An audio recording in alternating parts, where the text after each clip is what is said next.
Hey guys, welcome back to Open Win. This week we're talking about unhealthy attachments. Fun, right? But yeah, we're just gonna go right into it, I guess.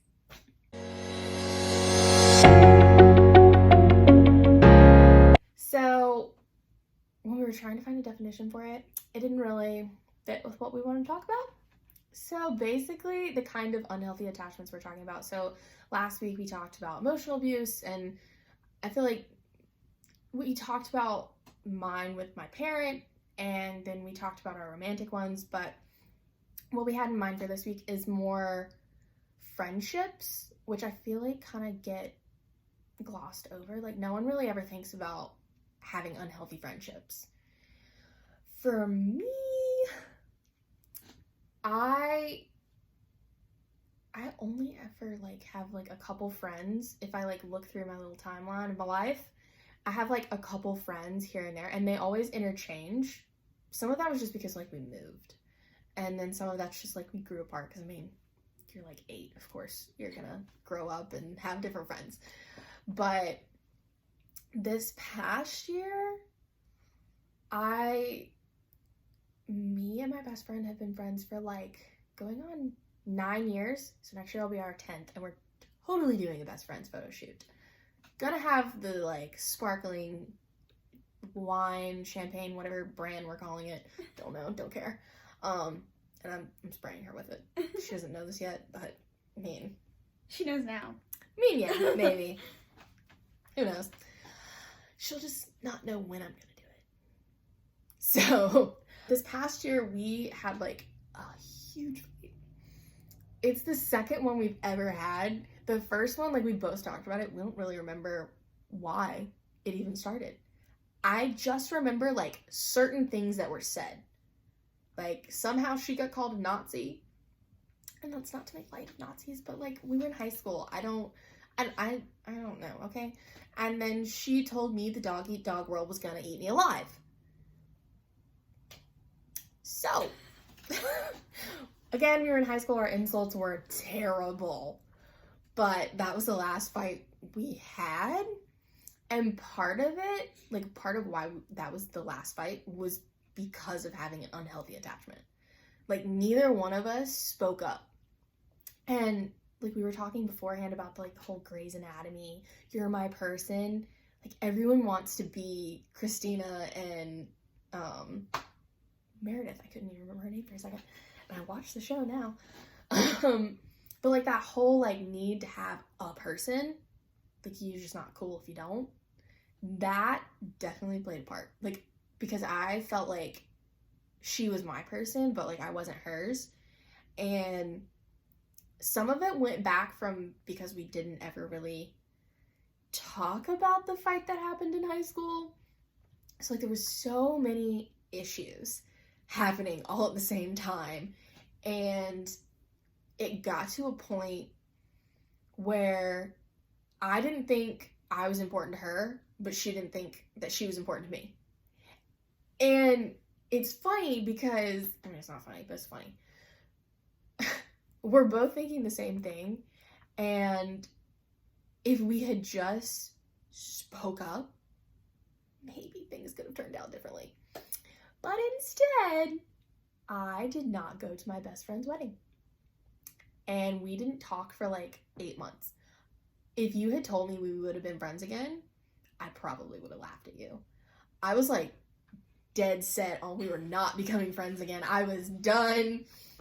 Because it was dramatic. We've talked about it, it was dramatic. And we were both there was both things, our feelings were playing together. So it was neither one of us can pick, oh, well, you were in the wrong. We haven't done that. And both of us have talked, there's no one side that was completely in the right or whatever. So honestly, I had a whole 6-pack of pineapple cider and was going through Instagram, and I felt a little nostalgic, okay? It was a month and a half before I was getting married, and it was a little hard because I remember when she was getting married, we were scrolling through Pinterest, and I would put stuff and make a point to say, this is what I want at my wedding. And like we kind of planned them, and then she wasn't around to do any of that with me. So like there were moments where I was like, that kind of stings. That sucks. So, you know, I sent this message and I did not expect a response because I had reached out to her before and like got nothing. And she ended up messaging me and asked if I wanted to get coffee. And I was like, sure. My maid of honor at the time was like, that's a bad idea, don't do it. And I was like, I mean, at this point I'd had so many hard conversations with so many people in my life. I was like, I'm never gonna know what her side of this is if we don't sit down and talk. At this point, I know I can live without her because it felt like I was always on the outside. And that could be with people that I had known for years. It still didn't matter. So when we had that conversation, we were both really honest about how we felt, but also open to hearing how the other person was feeling. And it came out that like she felt like she wasn't welcome around our family, but we took that as she didn't want to be around. So there was no way to take them apart because they were happening at the same time. And honestly, I feel like wine was involved. Because I just don't know how you have a conversation without it. I'm sorry if you're like 16 and have to do this. I really am. Because it was so like complicated because you really have to own your stuff. You have to own your part in it. And even if you didn't even if you didn't do anything on purpose to hurt them or whatever, like you still have to be like, I'm sorry that you felt that way because that's not how I intended it. And I feel like that kind of phrasing is so simple, and yet not a lot of people use it. It's like they always feel like you have to, if you're apologizing, that you have to feel sorry or that you didn't mean what you did. But I don't really feel like that's the case. Like you can do something with your own intentions, but that doesn't mean it's taken that way. Yeah. And if you apologize, it's not really that you're apologizing for what you did because you feel that you were wrong. But you are sorry that they took it that way because that's not how you wanted them to take it. So that conversation really was a pivotal moment for us. I feel like I grew as a person a lot. I know she grew. You know, we talked about it. Like we both, that like 8 months, that break was definitely like needed because that made us different people who were open to talking because we definitely were not before. I tried. She did not want to talk to me. Yeah, we've talked about that too. We're real open now. Like, real honest about that. Yeah. A little brutal.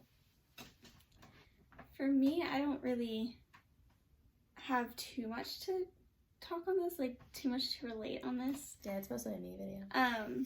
But I do remember in high school, I had a best friend that I went to school with, and we basically were the same person and had so much in common. She was a year younger than me, and I just kind of, like, we would do everything together, and as you do in high school. Yeah, like, we did everything together as much as we could, and we both were in the same, like, after-school activity, and we hung out all the time, and we had the same friend group, and then I think it was my senior year, and I had gone through some stuff, and she didn't really know how to handle it. Of course, she was younger than me, and how she was raised, I feel like. And let's be honest, did you know how to handle it at that point? But how Because we don't in high school. We don't know how to handle anything. Exactly. And how she was raised, like she was raised, I guess, to kind of believe that mental illness and stuff is just more of like a choice. Yeah. I mean, a lot of people so do that. She didn't really know how to handle that, and she just started hanging out with other people who weren't so like down and depressed, I guess, and so negative and just kind of blah to hang out with. So that hurt me, and actually we don't even speak anymore. Like, we just keep up on social media. Like, we never had this conversation because I graduated and that was that. Like, so I never got resolved. And I mean, I keep up with her on social media. She keeps up with me. Like, we like each other's stuff, but it definitely was an unhealthy attachment. Like, I got jealous very quickly when she was hanging out with other people and kind of felt like she just left me out to dry. And I didn't really have any more friends with that because I spent 2 or 3 years just basically leached onto her and relied so much on her that I didn't have any other friends.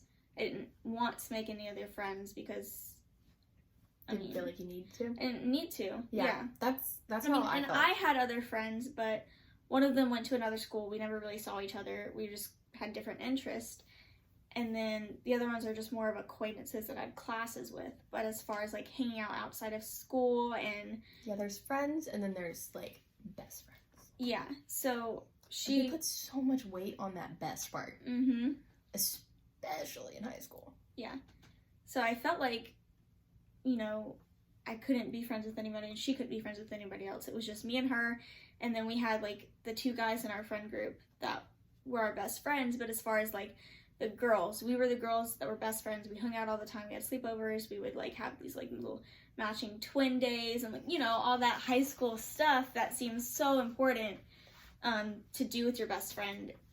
In reality, it's not. Like, yeah. I mean, here's the thing. In like high school, I cannot imagine having this conversation in high school. I really can't. Just because I was not to the point that I am now. Which, not to say that I'm enlightened and I'm at the top of my game. No.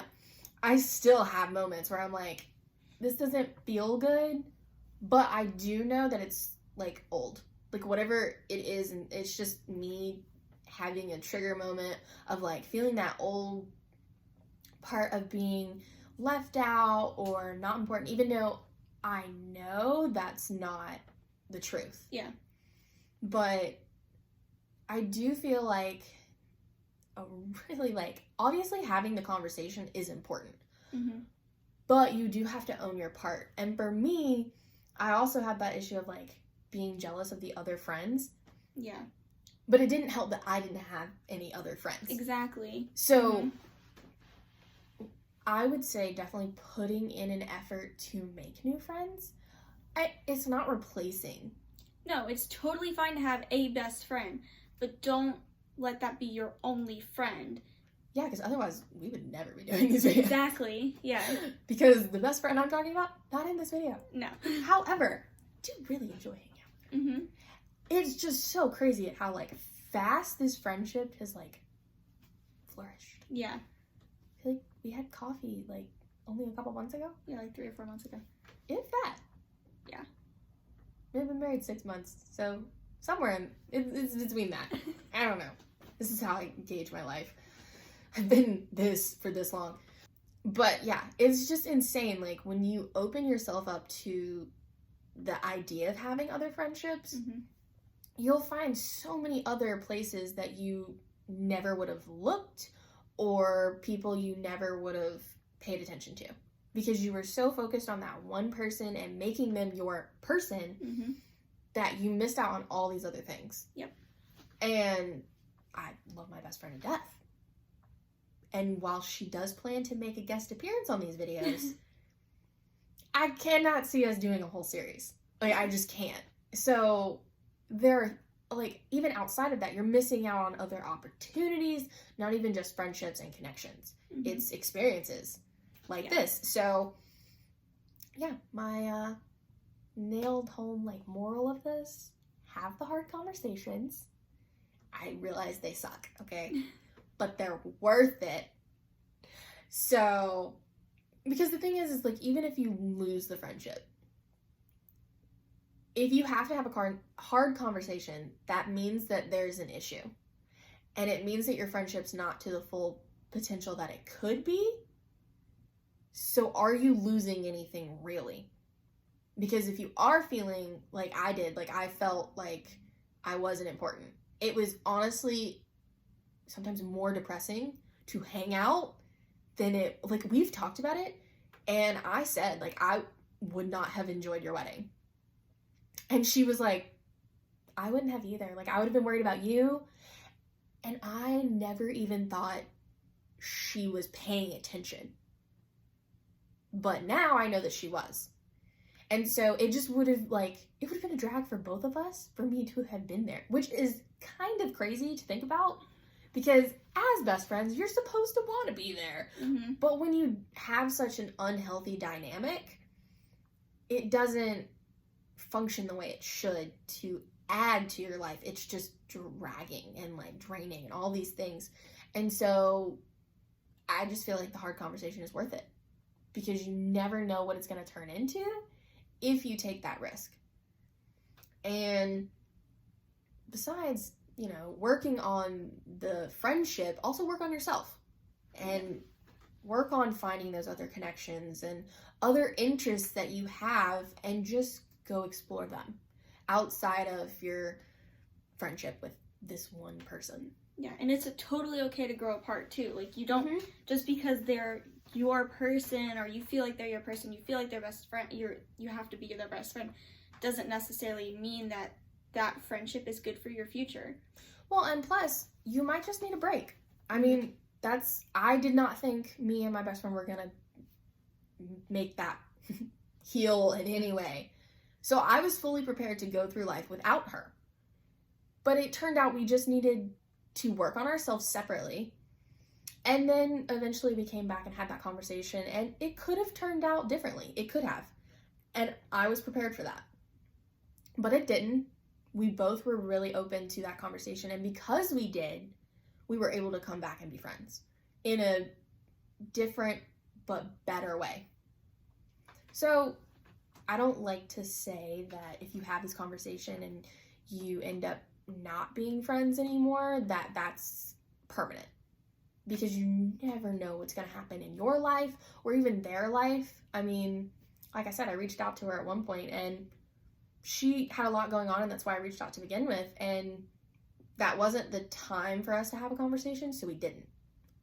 But, you know, several months later, that's when I guess it was the time we were supposed to talk. I don't really know. I don't try to question that kind of big picture, but yeah, that's all I got for that one. This one's a rather short video. Make up for how long last week's video was? It was a lot. Okay, we're sorry, but it was a lot to talk about. Okay, so we will have a video next week because we do have somewhat of a schedule. Yes, we do now. We have added things to it, so there's that. Yes. So it's not like a permanent schedule. But yeah. So, thanks for watching. We'll see you next week. Yes. Make sure to like and subscribe the video. Bye, guys.